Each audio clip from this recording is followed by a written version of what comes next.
I'm currently working as a disputes attorney in a law firm in Mumbai, and today I've been invited by Bharatiya Vidyapeeth New Law College Pune and their ADR cell Madhyastha to speak on the issue of unilateral appointment of arbitrators in India. Now, it's necessary to first understand and realize that any adjudicatory body or an individual adjudicating a dispute has to necessarily be independent, impartial, and unbiased. Now, these requirements of independence, impartiality, and this requirement of being unbiased gains much more significance and assumes much more significance under arbitration, so to speak, because arbitration, as you know, is a very party-centric process where the parties are in control of deciding the mode and manner in which they're going to resolve the disputes. So the parties themselves decide the procedure for appointment of arbitrator, the systems and the mechanisms for resolving the disputes, and more often than not, parties either mutually consent to appoint an arbitrator to adjudicate the disputes, or it more often than not also turns out to be an appointment of a sole arbitrator unilaterally by one of the parties to the dispute. So in such a scenario, the independence and impartiality of the arbitrator who has been appointed to adjudicate the dispute assumes greater significance, because if an arbitrator is presumed to be biased, or if an arbitrator has a justifiable doubt, or if there are justifiable apprehensions regarding the neutrality and independence of an arbitrator, the entire foundation of arbitration, so to speak, will cease to exist. Which is why the issue of unilateral appointment of arbitrators in India has been under much focus of late, primarily because the concept in itself of one party unilaterally vesting with itself the right to appoint a sole arbitrator inherently carries itself with apprehensions and doubts about the independence of such an arbitral tribunal or the impartiality of such an arbitral tribunal. And this was particularly problematic because under the 1996 Act, the Indian Arbitration Act, there were no clear definitions, or there was no clear scope of what are the situations and circumstances which might warrant a court to interfere and disqualify an arbitrator from acting.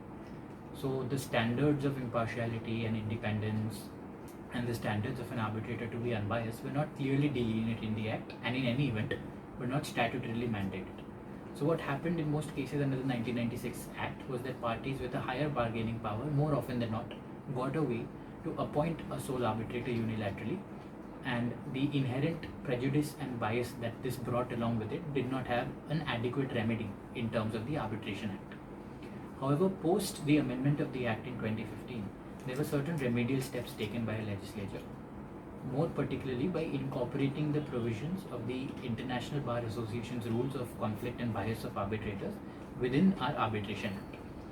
Now, the Arbitration Amendment Act of 2015 introduces Section 12.5, and under Section 12.5 it also introduces Schedules 5, Schedule 6 and Schedule 7 to the Act. Now, what this has done is, under Schedule 5, under the amended Act, the legislature or the statute in itself has envisioned an innumerable and a wide array of situations and circumstances which might lead to a justifiable doubt on the independence and impartiality of an arbitrator, which was a marked divergence from the Act as it existed prior to its amendment. Similarly, under Schedule 7 of the Act, the statute also envisioned, again, a wide number of situations and circumstances which statutorily disqualify an arbitrator from acting. So whereas under Schedule 5, the Act provided for situations by which an arbitrator would possibly be biased, or there could be justifiable doubts or apprehensions regarding the independence and impartiality of an arbitrator. Under Schedule 7,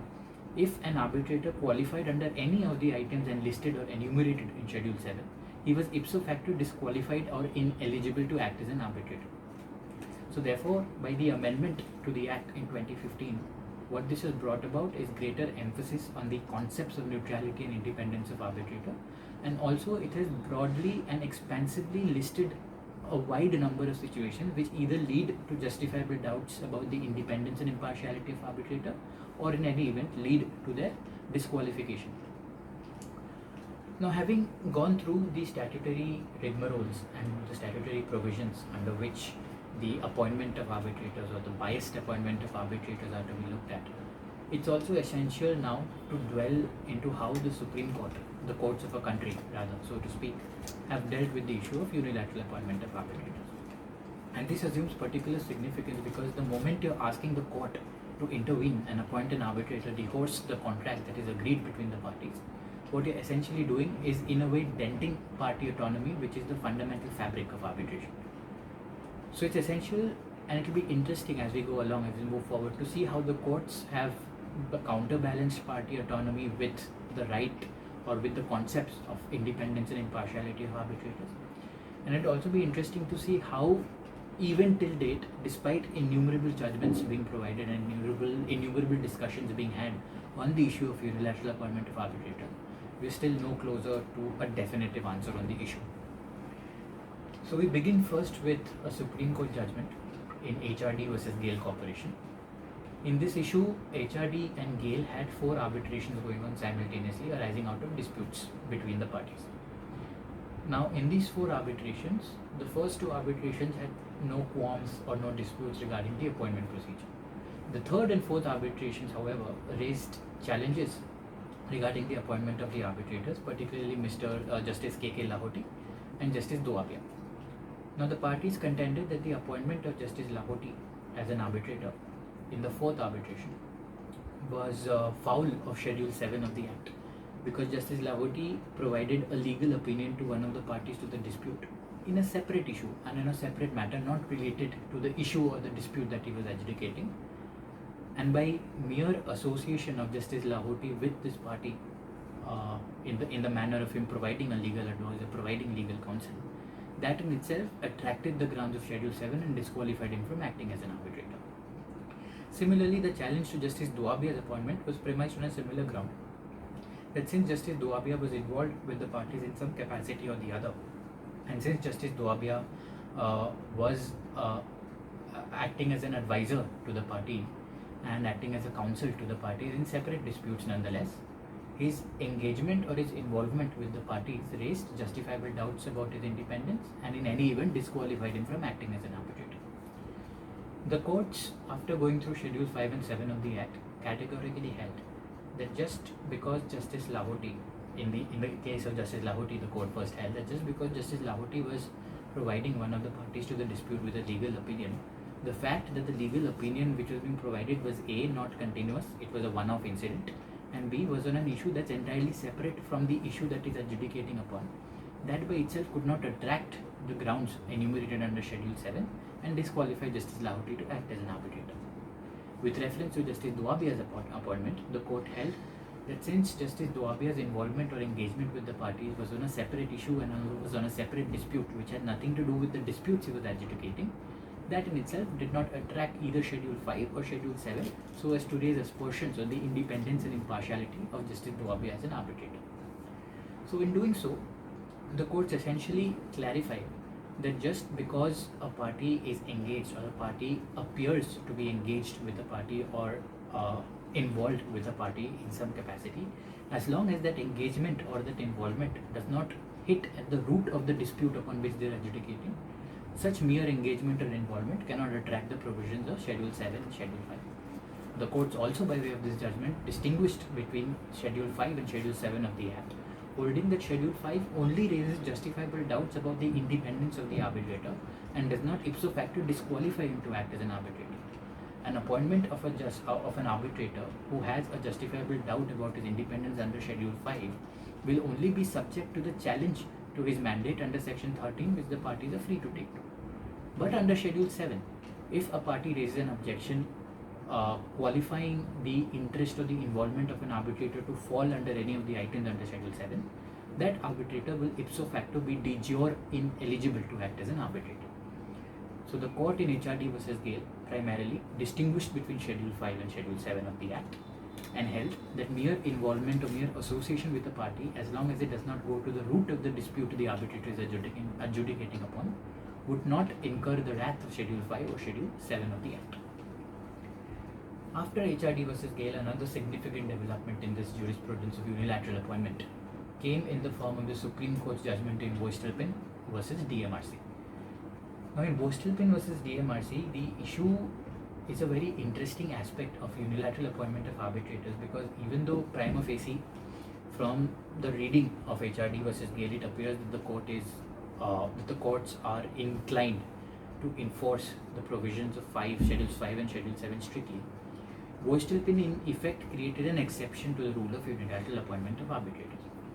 In Voestalpine, the factual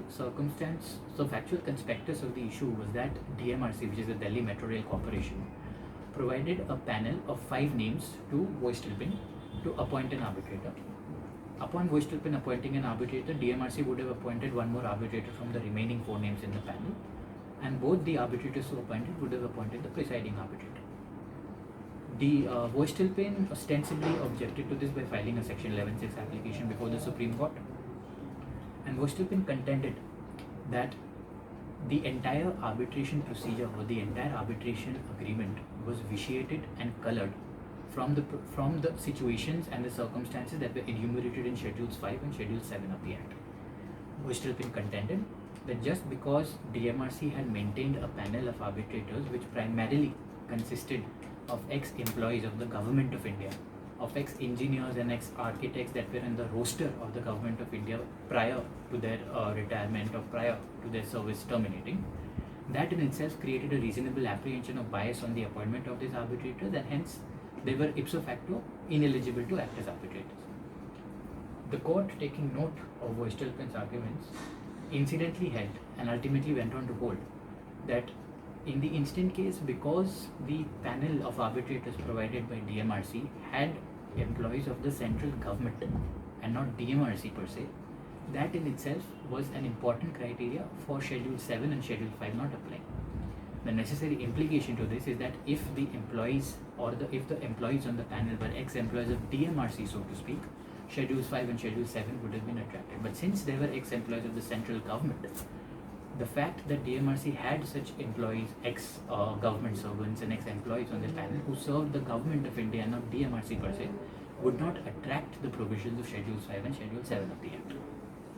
However, in holding so, the court also went ahead and observed that the panel of 5 names mentioned provided by DMRC would not qualify or would not meet the tests of Schedules 5 and Schedule 7 of the Act, because by providing just 5 names from the panel that DMRC maintained would essentially mean that they're limiting the choice and they're effectively not providing Voestalpine with an effective opportunity or a counterbalancing right to independently assess the merit of each and every candidate and appoint an arbitrator. So in observing so, the Supreme Court went ahead and directed DMRC to instead provide the entire panel of arbitrators that they had in their records, which is a total of 31 names, and also directed the DMRC to broad base their panel, to not just have ex-government employees and ex-servicemen on the panel, but also have experts, expert witness, but also have experts in the subject matter of the dispute, have ex-judges of the High Court, have judicial scholars, to basically overcome the tinge of bias and prejudice that a short and a small panel and a restricted panel would in this case seem to have provided to Voestalpine. Now after Voestalpine, we straight away come to TRF Limited versus Energo Engineering. Now this is a seminal and a landmark judgment of the Supreme Court, by way of which the court has essentially held that unilateral appointment of arbitrators cannot under any circumstance be allowed. In the facts of the instant case, one of the parties to the dispute appointed the managing director of the company as an arbitrator, and in the alternative also vested the managing director of the company with the authority to appoint a nominee arbitrator. So the court, while taking note of this arbitration clause and while taking note of this arbitration agreement, strictly struck it down and held them to be same and held the same to be in contravention of Schedules 5 and 7 of the Act, holding that when a person who is de jure ineligible to act as an arbitrator, which in this case is the managing director of the company, he also loses the right to appoint another arbitrator on his behalf. What a person cannot do on his own, he cannot employ another person to do on his behalf. This was the principle that was applied by the Supreme Court, and effectively, unilateral appointment of arbitrators by parties to a dispute was curtailed down very strictly, reading them in lines with Schedules 5 and Schedule 7 of the Act. So employees cannot be appointed as arbitrators, and they also cannot retain the right to nominate another employee to act as the arbitrator. This was subsequently followed in another seminal judgment of the Supreme Court in Perkins Eastman versus DPCC, and furthermore by the Bombay High Court in Light Bite Foods versus Airport Authority of India. In both these judgments, particularly first we'll speak about Perkins Eastman. In Perkins Eastman specifically, the arbitration clause did not appoint the CMD of the company, which is the managing director of the company, as the arbitrator, but vested in him the right to appoint the arbitrator to the dispute. The court in this instance, relying upon TRF, delineated two categories of appointments which, in the court's opinion, did not meet the tests of Schedule 5 and Schedule 7 of the Act. The first category was where, as in TRF, the employee was appointed as the arbitrator himself. In that case, the court held that it would straight away attract the items enumerated in Schedule 7 of the Act, and he would de jure be ineligible to act as an arbitrator. Similarly, even if an employee retains the right with himself to appoint an arbitrator, even that would fall foul of Schedules 5 and Schedule 7 of the Act. And in Perkins Eastman, the court, fortifying TRF, further went on to hold that allowing for such a situation to exist would essentially mean that parties would not be able to appoint their arbitrators. But the intent and spirit of the Arbitration Act is to preclude parties from appointing arbitrators which have a tinge of prejudice and bias attached to their appointment. The spirit of the Arbitration Act, the court held, is independence and impartiality of arbitrators. And as long as that remains supreme, as long as that criterion remains supreme, any appointment which impinges or dilutes the principles of independence and impartiality cannot be allowed under any circumstance. So effectively, through TRF, Perkins Eastman, and further again in Bombay High Court in Light Bite Foods versus the Airport Authority of India, which reiterated the positions of Perkins Eastman and TRF, the Supreme Court effectively sounded a death knell to the unilateral appointment of arbitrators under the Indian Arbitration Act. However, the exception that was carved out by Voestalpine in the form of panel-based appointments to unilateral appointment of arbitrators reared its ugly head again when the Supreme Court decided the Central Railway electrification case. Now, in Central Railway electrification case, the arbitration agreement included the Central Railway Electrification Department to issue a panel of 3 ex-Central Railway employees to the other party, from which they were to select one arbitrator. The Central Railway was to select another arbitrator, and together both the parties were to appoint, both the selected arbitrator or the nominee arbitrators were to appoint the presiding arbitrator.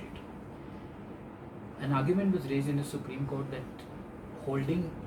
the decision in Voestalpine to be true and correct, such an arbitration clause could not be held to be valid, because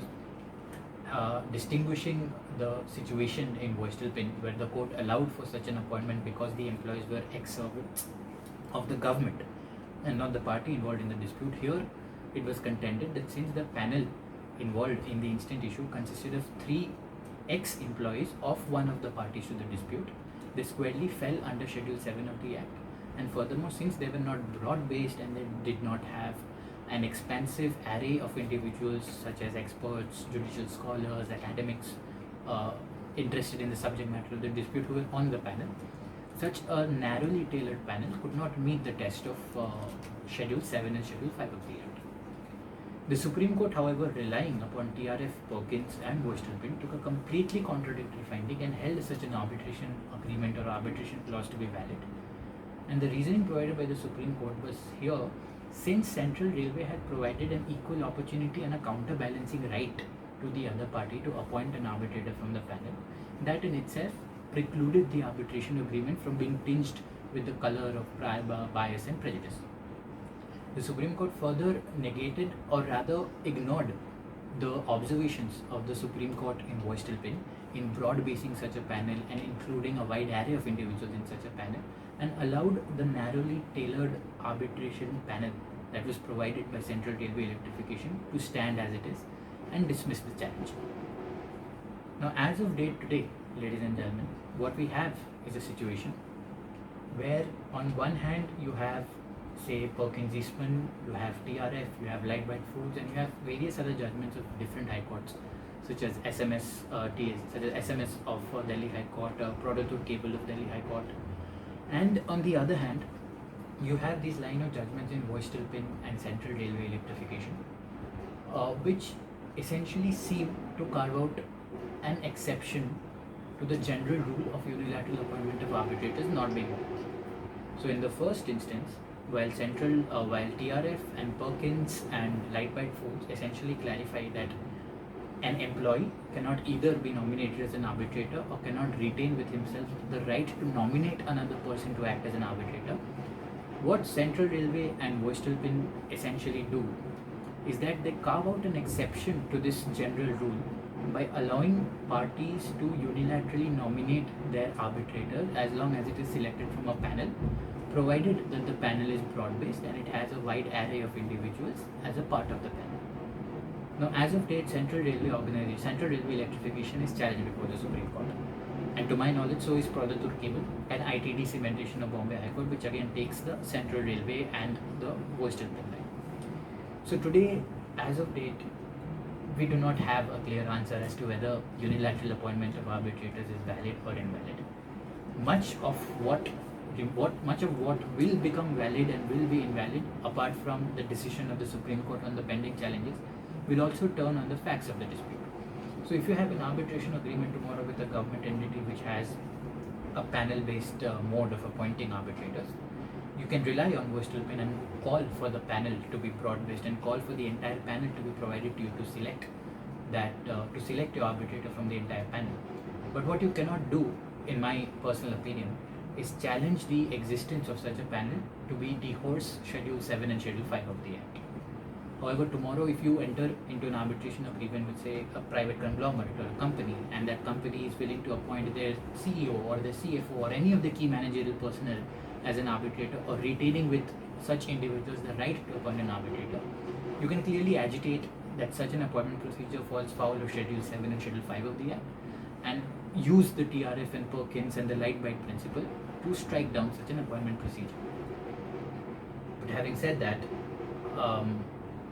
as we await the decision of the Supreme Court or the Constitution Bench to be formed first of all and then enter upon reference to decide the challenge to Central Railway electrification, what is essential to be noted is from how we started out under the Arbitration Act in 1996, where there was no clear definition, where there was no clear scope, where there was no clear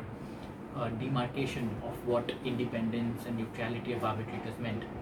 The insertions of Schedule 6, Schedule 5 and Schedule 7 to the Arbitration Act in 2015, read with Section 12.5, has definitely provided a fillip to arbitration in India. It has very significantly reduced situations of parties ramrodding their way through agreements and having such one-sided arbitration clauses in existence. And it has definitely provided a fillip